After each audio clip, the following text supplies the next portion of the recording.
Company पर कर्ज ज़्यादा नहीं होना चाहिए। अगर आप थोड़ा बहुत गूगल पर सर्च करेंगे तो आपको ऐसी बहुत सारी कंपनियों के उदाहरण मिल जाएंगे जिन्होंने ज़्यादा लोन ले लिया और उसे ना चुका पाने की वजह से कंपनी डूब गई और इन्वेस्टर का पैसा भी डूब गया। ऐसी कंपनियों में जो लोग पैसा लगाते हैं जिन पर लोन बहुत ज़्यादा होता है वह खुद को ही रिस्क में डालते हैं। लेकिन क्या किसी कंपनी के लिए कर्ज लेना बुरी बात है? नहीं, कर्ज लेना बुरी बात नहीं है, लेकिन अगर वहाँ लोन सही जगह पर इन्वेस्ट नहीं किया जाए तो गलत है।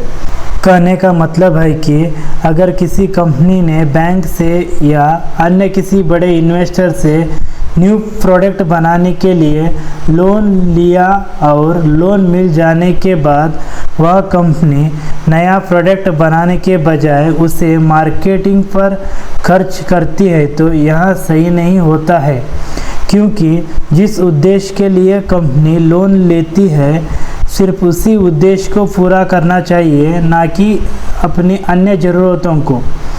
हाँ, कोई कंपनी अपनी ज़रूरतों को तब पूरा कर सकती है जब उसके पास एक्स्ट्रा कैश पड़ा हो। मतलब अगर कंपनी के पास रिजर्व एंड सरप्लस में बहुत सारा कैश बचा है तो कंपनी अपने अन्य खर्चों को इस पैसे से पूरा कर सकती है। रिजर्व एंड सरप्लस के बारे में आपको कंपनी की बैलेंस शीट में पता चल जाएगा। देखिए, यहाँ पर मैं आपको केवल डायरेक्शन दे रहा हूँ, कौन सा शेयर खरीदना है यह काम आपका है। और ध्यान रखें कि अगर कोई आपको किसी शेयर को खरीदने के लिए बोल रहा है तो एक बार उस कंपनी पर थोड़ा बहुत खुद से रिसर्च जरूर कर ले। शेयर खरीदने से पहले बैलेंस शीट और फंडामेंटल जरूर चेक करें। बैलेंस शीट में आपको कंपनी के पास कितना कैश है यहाँ तो पता चलता ही है, साथ ही साथ कंपनी के पास कितने असेट्स और लायबिलिटीज़ है इसकी जानकारी भी बैलेंस शीट में दी गई होती है। इसलिए किसी भी कंपनी के शेयर को खरीदने से पहले बैलेंस शीट और फंडामेंटल ज़रूर चेक करें। चेक करो कि कंपनी कितनी पुरानी है। कंपनी जितनी पुरानी होगी उसके पास एक्सपीरियंस भी उतना ही ज़्यादा होगा। उदाहरण के लिए अगर आप बजाज ग्रुप या टाटा ग्रुप की किसी कंपनी के शेयर में निवेश करते हैं तो अच्छा रिटर्न कमाने के चांसेस बहुत ज़्यादा होंगे। ऐसा इसलिए क्योंकि टाटा और बजाज ग्रुप का एक्सपीरियंस मार्केट में बहुत लंबे समय से है, जिसके दौरान इन्होंने बहुत सारे उतार चढ़ाव देखे हैं और उनसे सीखा भी है। जब एक नया कंपनी ने बहुत सारी मुसीबतों का सामना नहीं किया होता है, जिसके कारण उसे बिजनेस चलाने का एक्सपीरियंस कम होता है, इसलिए आपको नई कंपनी के बजाय ऐसी कंपनी के शेयर में पैसा इन्वेस्ट करना चाहिए जो मार्केट में कई सालों से बिजनेस कर रही है। Thank you. कंपनी का बिजनेस मॉडल समझने की कोशिश करें। बिजनेस मॉडल का मतलब होता है कि कंपनी पैसा कैसे कमाती है।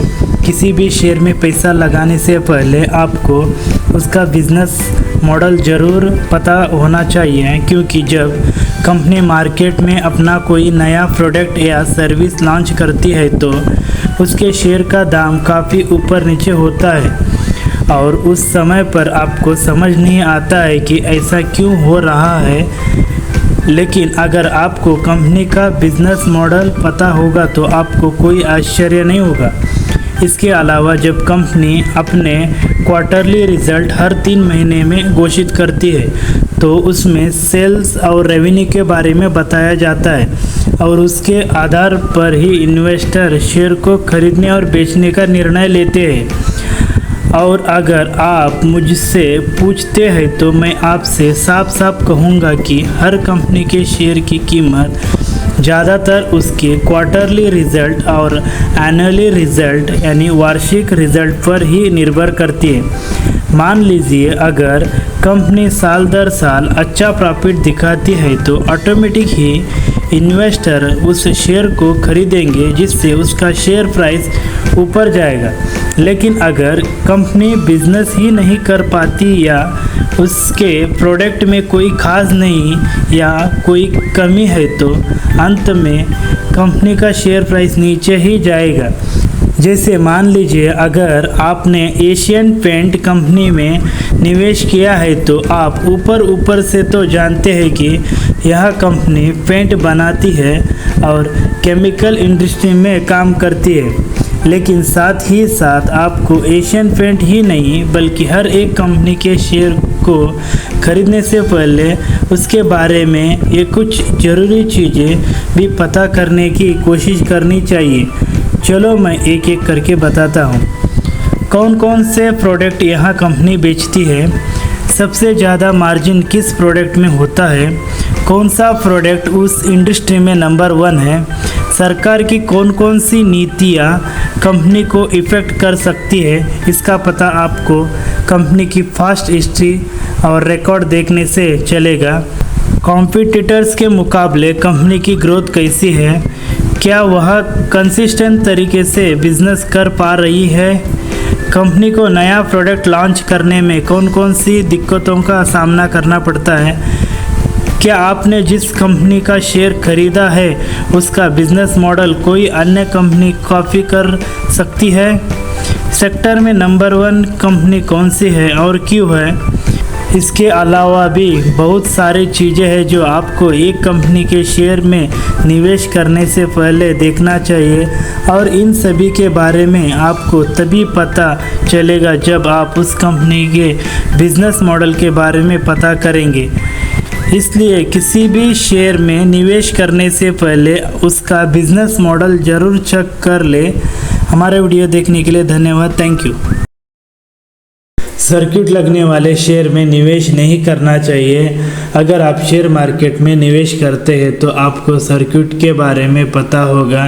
किसी स्टॉक में 5%, 10%, 15% या 20% अपर सर्किट या लोअर सर्किट लगते हैं, लेकिन यह सभी स्टॉक में नहीं बल्कि अधिकतर पेनी स्टॉक में ही लगते हैं। ऐसा इसलिए क्योंकि छोटे या सस्ते शेयर को कोई भी बड़ा इन्वेस्टर आसानी से मैनिपुलेट कर सकता है, मतलब उसमें बहुत सारा पैसा एक साथ निवेश करके अचानक से इसमें तेजी ला सकता है। इसी प्रकार से छोटे रिटेलर निवेशकों को लगेगा कि शेयर प्राइस बढ़ रहा है तो पैसा इन्वेस्ट कर देना चाहिए और फंस जाते हैं, और इस प्रकार बहुत सारे नए लोगों ऐसे ऑपरेटर स्टॉक का शिकार बन जाते हैं। और एक पॉइंट ऐसा आता है जब ऑपरेटर यानी जिसने पैसा शुरुआत में लगाया था वहाँ देखता है कि शेयर का प्राइस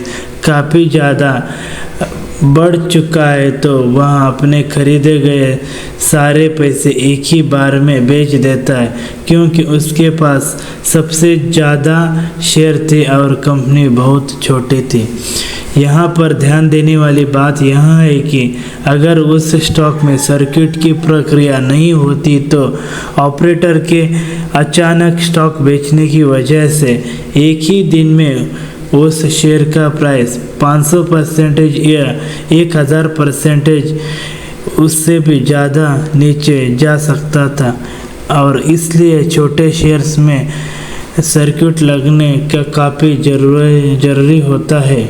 यहाँ पर ध्यान देने वाली बात यह है कि अगर उस स्टॉक में सर्किट की प्रक्रिया नहीं होती तो ऑपरेटर के अचानक स्टॉक बेचने की वजह से एक ही दिन में उस शेयर का प्राइस 500% या 1000% या उससे भी ज़्यादा नीचे जा सकता था, और इसलिए छोटे शेयर्स में सर्किट लगाना काफ़ी ज़रूरी होता है। इसका एक और उदाहरण क्रिप्टो करेंसी है जिसमें सर्किट नहीं लगता है और इसलिए उनका प्राइस एक ही दिन में 1000% से भी ज़्यादा ऊपर या नीचे हो जाता है। इसलिए मैं आपसे कहता हूं कि आपको सर्किट लगने वाले शेयर से दूर रहना चाहिए, क्योंकि ऐसा शेयर काफ़ी रिस्की होते हैं जिनमें एक बार पैसा लगा देने के बाद आप अपने खरीदे गए शेयर को भी बेच नहीं पाते। इसलिए शेयर को खरीदने से पहले उसमें सर्किट लगते हैं या नहीं यह ज़रूर पता करिए। Thank you. हमारा वीडियो देखने के लिए धन्यवाद। कंपनी की ज़रूरी फाइनेंशियल रेशियो जरूर चेक करें। शेयर खरीदने या बेचने से पहले किन किन नियमों का ध्यान रखना चाहिए। किसी शेयर की फंडामेंटल एनालिसिस करते समय हमें काफ़ी सारे फाइनेंशियल रेशियो को देखना पड़ता है, जैसे P ratio, price to earning ratio, PB ratio, price to book value ratio, डेब्ट to equity ratio, earning per share, बुक वैल्यू पर शेयर। इनके अलावा भी काफ़ी सारे अनुपात है जो आपको फाइनेंशियल एनालिसिस करते वक्त देखना चाहिए। शेयर को खरीदने से पहले अगर आप इन सभी फाइनेंशियल रेशियो को देखते हैं तो आपको पता चलेगा कि कंपनी की फाइनेंशियल स्थिति कैसी है, मतलब कंपनी का बिजनेस कितना मजबूत है या फिर कंपनी बेवजह का दिखावा कर रही है। हर फाइनेंशियल रेशियो का अलग इम्पोर्टेंस होता है, जैसे कि पी रेशियो बताता है कि कोई शेयर कितना महंगा है या सस्ता है। डेब्ट टू इक्विटी रेशियो बताता है कि इक्विटी के मुकाबले कंपनी पर कर्ज ज़्यादा है या कम है। तो याद रखिए, किसी भी शेयर को खरीदने से पहले एक बार फाइनेंशियल अनुपात जरूर चेक करें। जानिए पी रेशियो क्या होता है और एक अच्छा पी अनुपात कितना होना चाहिए चेक कीजिए।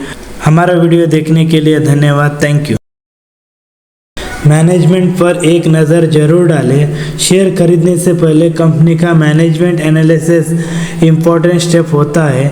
आपको कंपनी के प्रोमोटर्स और सीईओ के बारे में ज़्यादा से ज़्यादा जानकारी इकट्ठा करनी चाहिए, ताकि आपको पता चल सके कि कंपनी के टॉप लोग कितने सक्षम हैं। जैसे कि अगर आप इन्फोसिस के मालिक नारायण मूर्ति की बात करें तो उनका व्यक्तित्व सबको पता है कि वहाँ काबिल बिजनेसमैन है।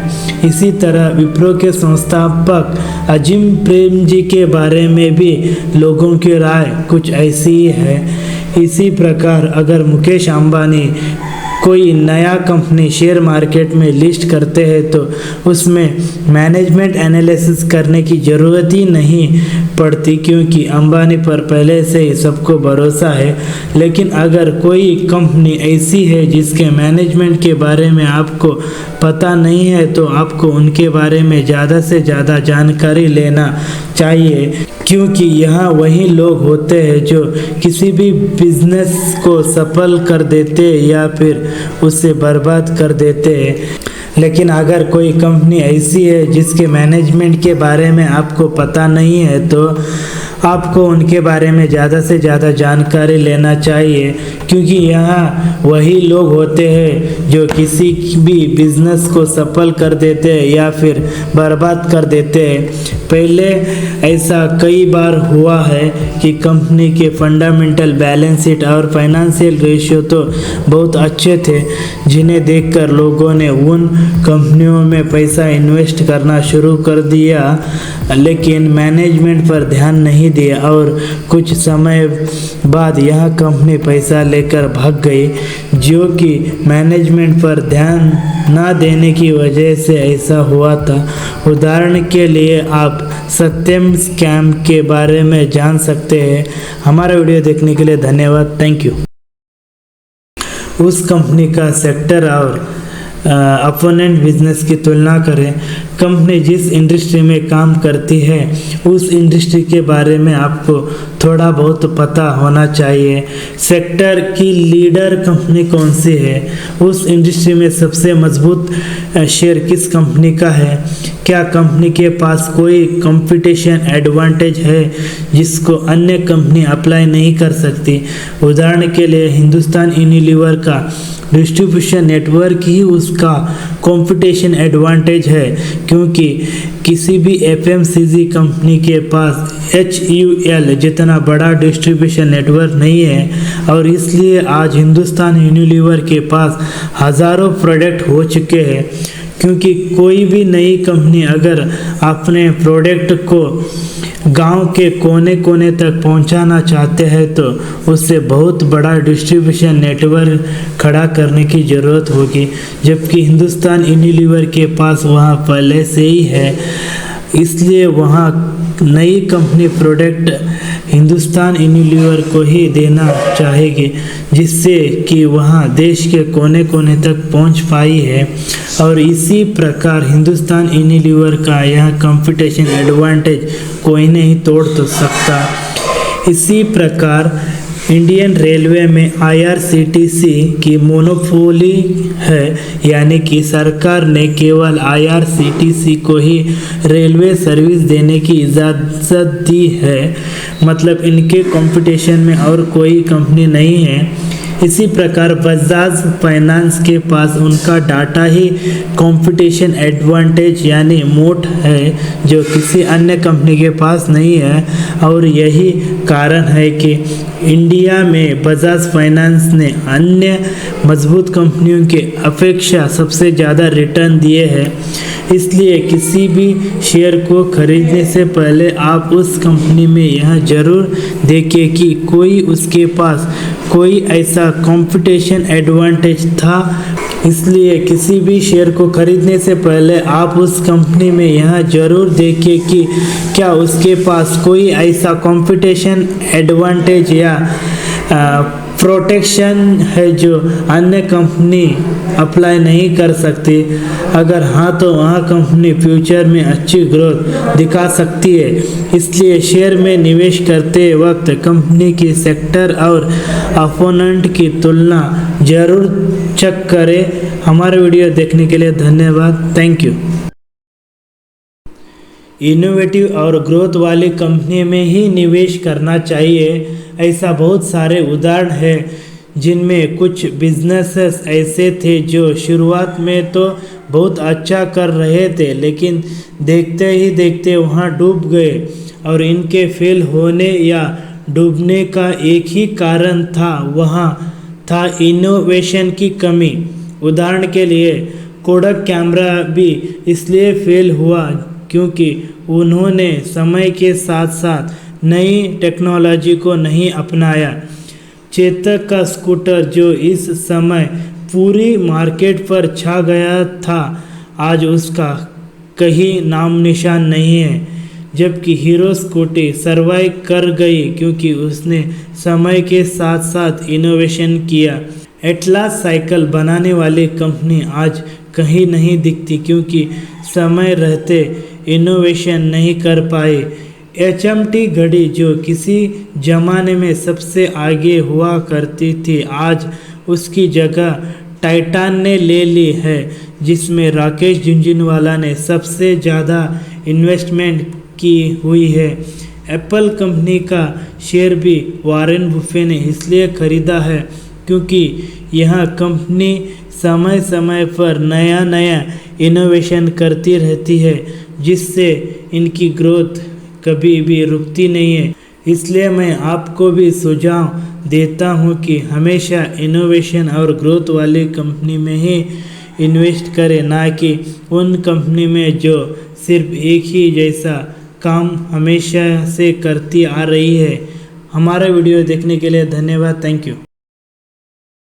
भविष्य की योजनाओं के बारे में पता करें। जब आप कंपनी की भविष्य की योजनाओं पर नज़र रखते हैं तो आपको उसके पोटेंशियल के बारे में पता चलता है। उदाहरण के लिए अगर टाटा मोटर्स ने इलेक्ट्रिक वाहनों को प्राथमिकता न दी होती तो शायद इसका शेयर प्राइस ऊपर नहीं जाता, क्योंकि आपको भी पता है कि इलेक्ट्रिक व्हीकल भविष्य में काफ़ी बढ़ने वाले हैं और जो कंपनी उनके प्रोडक्शन में काम कर रही है उन पर इन्वेस्टर की अच्छी खासी नज़र है। किसी तरह टाटा पावर के शेयर में भी तेजी तब आई जब रिन्यूएबल एनर्जी और सोलर पावर का क्रेज़ बढ़ा। इसलिए अगर आप भविष्य को देखकर किसी शेयर में निवेश करेंगे तो निश्चित ही अच्छे रिटर्न पाएंगे। तो अगर किसी कंपनी का पोटेंशियल जानना है तो उसके भविष्य के प्लान पर नज़र रखें। मतलब किसी भी शेयर को खरीदने से पहले उनकी भविष्य की योजनाओं पर एक नज़र जरूर डालें। हमारा वीडियो देखने के लिए धन्यवाद। Thank you. Share holding pattern जरूर चेक करें। आप शेयर होल्डिंग क्या है ये तो जानते ही होंगे, मतलब किसी शेयर में किन किन शेयर होल्डर्स ने पैसा लगाया है उसे ही शेयर होल्डिंग कहते हैं। अच्छे मजबूत शेयर में सबसे ज़्यादा शेयर होल्डिंग कंपनी के प्रोमोटर्स की होनी चाहिए। मेरा मानना है कि कम से कम 40% से भी ज़्यादा शेयर होल्डिंग तो प्रोमोटर्स की होनी चाहिए, बल्कि उससे और ज़्यादा होना चाहिए। इसके अलावा आपको किसी विषय को खरीदने से पहले उसमें म्यूचुअल फंड यानी कि DII डोमेस्टिक इंस्टीट्यूशनल इन्वेस्टर की होल्डिंग भी चेक करनी चाहिए। साथ ही साथ विदेशी निवेशकों को ने भी अगर उस शेयर में इन्वेस्ट किया है तो और भी अच्छा है। कहने का मतलब यह है कि अगर कंपनी में प्रोमोटर्स की होल्डिंग ज़्यादा होगी तो लोगों का भरोसा उस कंपनी पर ज़्यादा होगा, क्योंकि सबसे ज़्यादा शेयर उन लोगों के पास है जो बिजनेस को चला रहे हैं। लेकिन अगर कंपनी के प्रोमोटर्स ही अपने शेयर होल्डिंग को कम कर रहे हैं या शेयर बेच रहे हैं तो खुद अपनी कंपनी पर भरोसा ही नहीं है। मतलब जब प्रोमोटर्स अपनी कंपनी के शेयर खुद बेचने लगे तो समझ जाइए कि कुछ ना कुछ गड़बड़ है और तुरंत उस शेयर से बाहर निकल जाइए। म्यूचुअल फंड और विदेशी निवेशकों का पैसा अगर कंपनी में लगा हुआ है तो यह शेयर की ग्रोथ के लिए एक अच्छा संकेत है, क्योंकि उन्हें बिजनेस में कोई ना कोई पोटेंशियल दिखाई तब भी बड़े बड़े इंटरनेशनल इन्वेस्टर ने अपना पैसा उस कंपनी में लगाया है। इसलिए किसी भी शेयर को खरीदने से पहले शेयर होल्डिंग पैटर्न जरूर चेक करें। हमारा वीडियो अच्छा लगा तो देखिए। Thank you. शेयर खरीदने से पहले क्या करना चाहिए? कंपनी का साइज़ जरूर देखिए।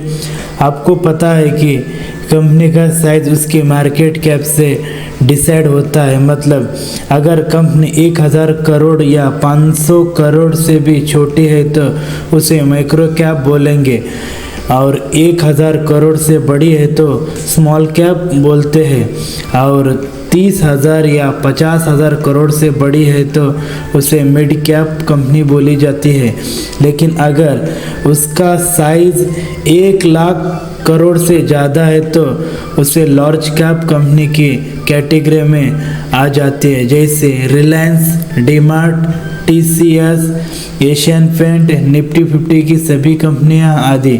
जितनी छोटी कंपनी होगी उसमें रिस्क उतना ही ज़्यादा होगा।